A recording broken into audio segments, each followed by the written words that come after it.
Your ground! I play a character called Thorin Oakenshield, son of Thrain, son of Thror, the last king under the mountain. There's a direct descent from the royal line, which is myself, Thorin, and Fili and Kili, who are nephews by my sister. He's my mother's brother, my uncle. So they would be in line to the throne. They're like the new hope. Fili. And Kili. At your service. Fili is the older of the two, so Fili really is being groomed by Thorin to be the next in line, the warrior.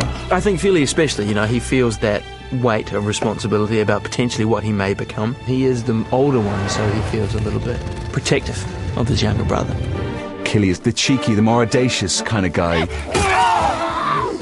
I said, drop him. He's up for fun and he's up for smashing a few heads. They're the youngest, so they can find the funny side of it. You think a night raid by orcs is a joke? Thorin is someone that they aspire to be like and somebody they really want to impress. They don't have a father. The father died on the battlefield, probably fighting next to Thorin, so he's kind of taking the place of a father figure. He has a lot of respect for Thorin, and it has become like a fatherly type relationship. But he can't really be a father to them. He can be a king, he can be a leader, but he can't really father them, but he does try. They've heard a lot of Thorin over the years, a lot of stories of heroic fighters and triumphant leaders and such, and I guess Thorin sort of fits in to that mould. Thorin is a proud, cantankerous, quite an angry, burdened man. I think he's been hardened by life, so his outer shell is pretty impenetrable. You ask me to seek out the very people who betrayed my grandfather.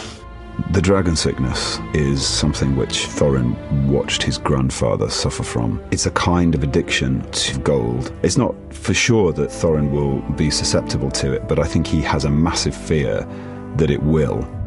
His father Thrain has disappeared. He went 100 years ago on the same quest and hasn't returned. He's probably dead, and Thorin takes on that mantle to go and reclaim his gold. It was given to me by your father. By Thrain. It's their untold destiny to travel to the Lonely Mountain and to reclaim their lost treasure and their lost homestead. They realise, certainly when they get to Bag End, that they're going to be the guys kind of holding down the fort. Careful with these, I just had them sharpened. Fili's got the two swords and he's a warrior. They're the youngest and the fittest and his best fighters. And so I guess they want to prove that to Thorin, and what better time to do it than now?